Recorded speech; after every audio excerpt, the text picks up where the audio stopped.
தமிழ்ச்செல்வியை தோக்கடிக்கணும்னு நினைச்சுக்கிட்டு இருக்க சாவித்திரிக்கு தமிழ்ச்செல்வி சரியான பதிலடி கொடுத்து ஜெயிச்சு காட்டினா நல்லா இருக்குன்னு நீங்க நினைச்சீங்கன்னா இந்த வீடியோக்கு ஒரு லைக் பண்ணுங்க.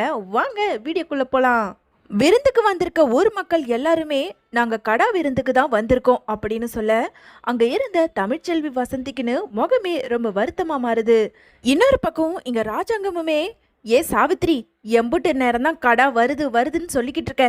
ஊர் மக்கள் எல்லாருமே வர ஆரம்பிச்சுட்டாங்க. என்ன எல்லாரும் முன்னாடி என்னை அவமானப்படுத்தணுனே இங்க வர வச்சிருக்கியா என்ன அப்படின்னு ரொம்ப கோவத்தோட பேச, அண்ணே இல்லண்ணே, இதோ பக்கத்துல வந்துட்டுதா இப்பதான் சொன்னாங்க. சன்னாசி, நீயாவது விசாரிச்சியா இல்லையா? அண்ணே இப்போதானே நானும் ஃபோன் பண்ணேன், பக்கத்துல வந்துட்டு தான் சொன்னாங்க அப்படின்னு இங்க சன்னாசியுமே சொல்ல, இன்னொரு பக்கம் அங்க அப்பத்தாவுமே ஆமா இனிமே கடை வந்து எப்போ வெட்டி அதுக்கப்புறம் எப்போ விருந்து ஏற்பாடு பண்றது, ஊர் மக்கள் எல்லாருமே வர ஆரம்பிச்சிட்டாங்க. ஏன் சாவித்ரி, இந்த கடை விருந்த நீ இன்னொரு நாள் வச்சிருந்துருக்க கூடாதா? பாவம் அந்த தமிழ்ச்செல்வி பாரு, அங்க எல்லாத்தையும் சமைச்சு முடிச்சுட்டு வந்த கூட்டமெல்லாம் அங்க போவாம இங்க வந்திருக்கு. நீ இந்த ஏற்பாடு பண்றதை எல்லாத்தையும் பார்க்கும்போது நீ தான் வேணுமுனே முன்னாடியே இந்த கடை விருந்தை ஏற்பாடு பண்ணிருக்கியோன்னு எனக்கு என்னமோ தோணுது அப்படின்னு அப்பத்தான் சொல்ல, அம்மா நீ பண்றது கொஞ்சம் கூட சரியில்லை. நீ நம்ம குடும்பத்துக்கு சப்போர்ட் பண்ணி பேசணும். எப்போ பாரு அந்த தமிழ்ச்செல்வியை தலை மேல தூக்கி வச்சுக்கிட்டு ஆடிக்கிட்டு இருக்க. இங்க பாரு, எல்லாம் எனக்கு தெரியும். எந்த நேரத்துல கடா விருந்து வைக்கணும், எப்போ சாமி கும்பிடணும்னு. பேசாம வாயை முடிக்கிட்டு அமைதியா இருமா. நான் என்ன வேணுமுனைவா அந்த தமிழ்ச்செல்வி பண்றாளுன்னு சொல்லிட்டு இங்க கடா விருந்து ஏற்பாடு பண்ண, நான் பண்றேன்னு சொல்லிட்டு தான் வேணுமுனே அவ பண்ணிட்டு இருக்கா. அவமானப்பட்டு நிக்கட்டும், சாதமெல்லாம் மீந்து தொலையட்டும் அப்படின்னு சாவித்திரி சொல்லிக்கிட்டு இருக்க அந்த நேரம் கடாவுமே இங்க லாரியில வந்து இறங்க ஆரம்பிக்குது. உடனே சன்னாசி இருந்துகிட்டு, அண்ணே அங்க பாருங்க கடை வந்துடுச்சு, நாம இனிமே கடாவை வெட்டி விருந்து ஏற்பாடு பண்ண வேண்டியதுதான் அப்படின்னு சன்னாசி சொல்ல அங்க எல்லாருமே சந்தோஷமாகறாங்க. இன்னொரு பக்கம் ஊர் மக்களுமே அங்க வந்த கடாக்களை பார்த்துட்டு, ஆஹா இன்னைக்கு நல்லா ஒரு புடி பிடிச்சிட்டு கிளம்ப வேண்டியதுதான். நாமளும் எவ்வளவு நேரம் தான் காத்துக்கிட்டு இருக்கிறது, சீக்கிரம் சீக்கிரம் சீக்கிரமா வெட்டி விருந்த ஏற்பாடு பண்ணுங்க அப்படின்னு பேசிக்கிட்டு இருக்க. இன்னொரு பக்கம் அங்க இருந்த செல்லப்பாண்டியுமே, ஐயா கருப்பு, என்னையா இது கடா வராதுன்னு பார்த்தா கடைசியில கடாவும் வந்துருச்சு. ஊர் மக்கள் எல்லாருமே அந்த பக்கம் போய் நின்னுட்டாங்க. இப்போ என்னதான் பண்றது? பாவம் தமிழ் இம்புட்டு சாப்பாடை ரெடி பண்ணிட்டு இப்போ ரொம்ப சோகமா காத்துக்கிட்டு இருக்கு.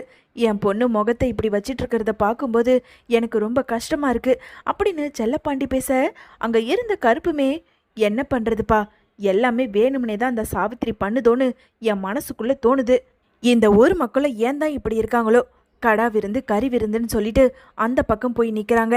ஏன் தமிழ் புள்ள படிக்கணும்னு சொல்லி ஆசைப்படுது, ஏன் வந்து சாப்பிட்டுட்டு ஏதாவது விருப்பப்பட்டு பணத்தை கொடுத்துட்டு போகிறது, அதை விட்டுட்டு கறி சோறு கடா விருந்துன்னு ஏன் தான் இந்த ஊர் மக்கள் இப்படி இருக்காங்கன்னே தெரியல அப்படின்னு கருப்பும் செல்லப்பாண்டியும் யோசிச்சுக்கிட்டு இருக்க. உடனே அங்கே இருந்த செல்லப்பாண்டியுமே, கருப்பு எனக்கு ஒரு ஐடியா தோணுது. என்னப்பா, என்ன பண்ண போறீங்க? நான் பண்ணுறதை மட்டும் கொஞ்சம் பொறுத்திருந்து பாரு, இதோ வரேன், நீயும் என் கூட வா அப்படின்னு சொல்லிட்டு இங்க கருப்பை அழைச்சிக்கிட்டு செல்லப்பாண்டியோ அங்க கடா விருந்து ஏற்பாடு பண்ணிக்கிட்டு இருக்க இடத்துக்கும் போறாங்க. உடனே இங்க கருப்பு இருந்துகிட்டு, என்னப்பா இங்க கூட்டிட்டு வந்திருக்கீங்க? இங்க பாருங்க, கறி விருந்து சும்மா பயங்கரமா ரெடி ஆயிட்டு இருக்கு. நாம அந்த பக்கம் போயிடலாம் வாங்க. தமிழ்ச்செல்வி பார்த்தானா கண்டிப்பா நம்ம மேல கோவப்படுவா. எலே, நம்ம என்ன சாப்பிடறதுக்கா வந்திருக்கோம்? சுத்தி பாரு, எல்லாம் தயாராயிருக்கு, அப்படியே கொதிச்சுக்கிட்டு இருக்கு, மனமா வாசனை வருது. அதனால என்ன பண்றேன், கொஞ்சம் அந்த கல்லுப்பை எடுத்து இந்த சாப்பாட்லையும் குழம்புலையும் கொட்டிட்டா அதுக்கப்புறம் வரவங்க கண்டிப்பா சாப்பாட்டுல கையை வைக்க மாட்டாங்க. சீக்கிரம் சீக்கிரம் எடு அப்படின்னு செல்லப்பாண்டியும் கருப்பும் அங்க நின்று பேசிக்கிட்டு இருக்க. உடனே அங்க சாவித்திரியும் வராங்க. என்ன செல்லப்பாண்டி, உன் பொண்ணுதான் அங்க மணக்க மணக்க சாம்பார் ரசம் கூட்டு பொரியல்னு ரெடி பண்ணிக்கிட்டு இருக்கே, நீ அங்க போக வேண்டியது தானே?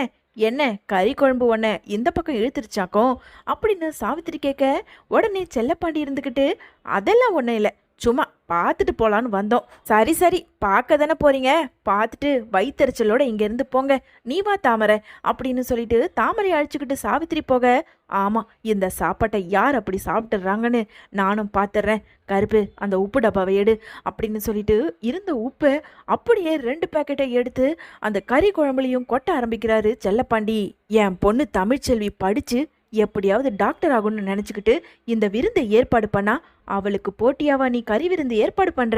இப்போ எப்படி எல்லாரும் இந்த சாப்பாட்டில் கையை வச்சு சாப்பிட்டுறாங்கன்னு நானும் பார்க்குறேன். நீ வாழே, நாம போலாம்.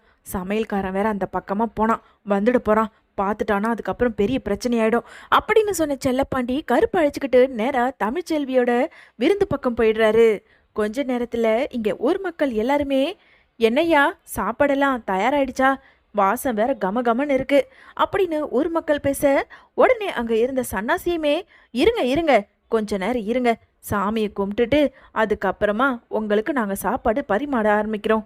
இன்னொரு பக்கம் இங்க வசந்தியும் தமிழ்ச்செல்வியோட பாட்டியுமே, தமிழ் இனிமேலும் எதுக்காக நாம இங்கேயே இருந்து காத்துக்கிட்டு இருக்கணும், பேசாம வா நாம கிளம்பலாம், இந்த சாப்பாட்டை எல்லாம் ஏதாவது ஒரு அனாத ஆசிரமத்தில் கொடுத்துட்டு நாம் போய் வேலையை பார்க்கலாம், ஒரு புண்ணியமாவது கிடைக்கும்.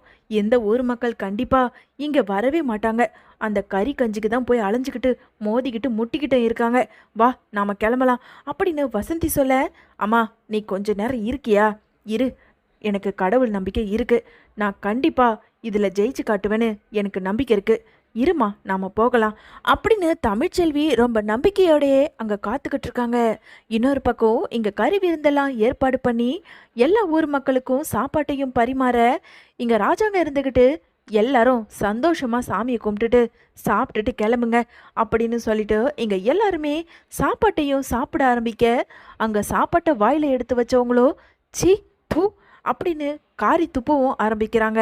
உடனே சன்னாசி அப்பத்தானு, என்னாச்சு, எதுக்காக சாப்பாட்டை கீழே துப்புறீங்க, ஐயா இதுல ஒரே உப்பு கறிக்குது, சாப்பாட்டை வாயில வைக்க முடியல, யார் அது சமையல்காரு, சுத்தமா நல்லாவே இல்லை, நீங்க வேணா சாப்பிட்டு பாருங்க அப்படின்னு சொல்ல, ராஜாங்கமும் அந்த சாப்பாட்டை வாங்கி சாப்பிடவும் ஆரம்பிக்க, அவருமே அந்த சாப்பாட்டை கீழே துப்ப, அடைச்சி எவன் அது சமையல்காரன், யார் அது அப்படின்னு கோபத்தோட ராஜாங்கம் கூப்பிட, அங்க வந்த சமையல்கார்கிட்ட, ஏ சாவித்ரி இவனை எங்க இருந்து பிடிச்ச, சாப்பாட்டுல ஒரே உப்பை வாரி கொட்டி வச்சிருக்கான், நீ சாப்பிட்டு பாத்தியா இல்லையா, அண்ணே என்னன்னு சொல்ற, சாப்பாட்டு குழம்பெல்லாம் நல்ல மனமா இருந்ததே, ஊர் மக்களுக்கு எதுவும் தெரியல, ஏ சாவித்ரி நானும் சாப்பிட்டுட்டு தான் சொல்றேன், இந்த குழம்ப நீ சாப்பிட்டு பாரு, எங்க குடுன அப்படின்னு சொல்லிட்டு சாவித்திரியுமே அந்த சாப்பாட்டையும் வாங்கி சாப்பிட, அதுல ஒரு உப்பு கறிக்கிறத பார்த்துட்டு இங்க ஓங்கி சமையல்காரிய பலார்னு சாவித்திரியுமே கொடுக்க, உடனே அங்க இருந்த சமையல்காருமே, அம்மா நான் நல்லாதாம்மா சமைச்சேன்,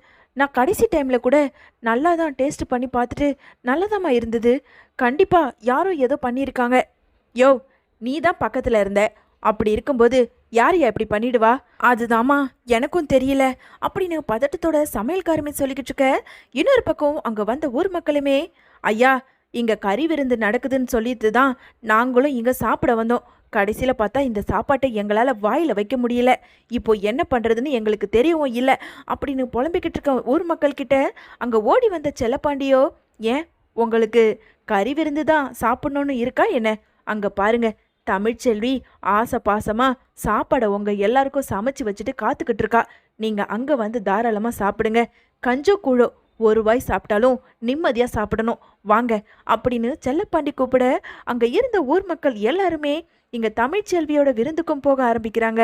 உடனே அப்பத்தா இருந்துகிட்டு, அடியே சாவித்ரி என்னென்னமோ பேசின, அப்படியே கடா விருந்து அந்த விருந்துன்னு சொல்லிட்டு கடைசியில ஊர் மக்கள் முன்னாடி என் புள்ள ராஜாங்க தலை குனிஞ்சு அவமானப்பட்டு நின்னது தான் மிச்சம், முதல்ல இங்கிருந்து போடி அப்படின்னு கோவத்தோட அப்பத்தாவும் சொல்ல, இன்னொரு பக்கம் தமிழ்ச்செல்வி விருந்துக்கு வந்த எல்லாருமே நல்லாவே சாப்பாடு ருசிச்சு சாப்பிட்டுட்டு அவங்களுக்கு பிடிச்ச மாதிரி பணத்தையும் வைக்க ஆரம்பிக்கிறாங்க.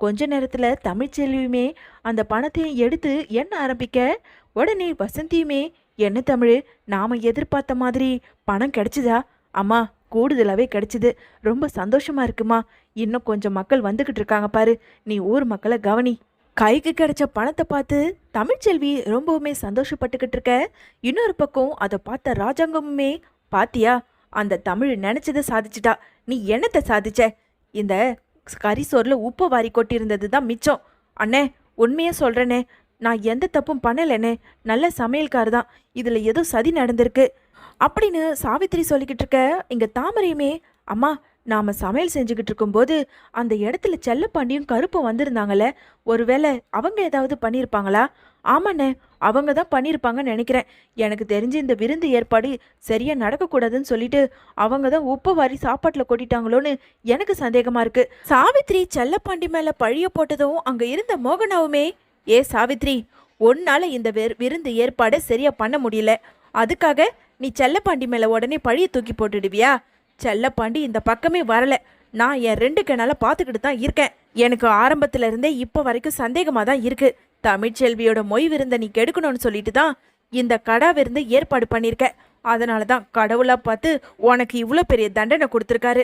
என்னங்க, இந்த விருந்தும் வேணாம், ஒன்றும் வேண்டாம். நீங்க கிளம்புங்க, நாம போலாம். இந்த சாவித்திரியை நம்பி இங்க வந்ததுக்கு உங்களுக்கு இந்த ஊர் மக்கள் முன்னாடி அவமானம் மட்டும்தான் மிஞ்சிச்சு அப்படின்னு இங்க ராஜாங்கத்துக்கிட்ட மோகனா சொல்ல, அங்க இருந்த ராஜாங்கமுமே ஒரு விருந்த சரியா பண்ண தெரியல, இப்படி தமிழ்ச்செல்வி முன்னாடி நான் அவமானப்பட்டு நிக்கிறேன், உன்னை என்னதான் பண்றது அப்படின்னு சொல்லிட்டு ஓங்கி பலார்னு சாவித்திரியோட கன்னத்திலே ஒரு அறை கொடுத்துட்டு ராஜாங்கமும் அங்க இருந்து கிளம்புறாரு. எல்லாரும் கிளம்பி போறத பார்த்ததும் அங்க வந்த செல்லப்பாண்டியும் கருப்பும், என்னம்மா ஏதோ கறி விருந்து கடா விருந்துன்னு ஒரு பிரம்மாண்டமா ஏற்பாடு பண்ணிக்கிட்டு இருந்தீங்க, மக்கள் எல்லாருமே இந்த பக்கம் இருந்தாங்க, திடீர்னு என்ன அந்த பக்கம் வந்துட்டாங்க? ஓ, சாப்பாட்டுல கொஞ்சம் உப்பு ஜாஸ்தியோ?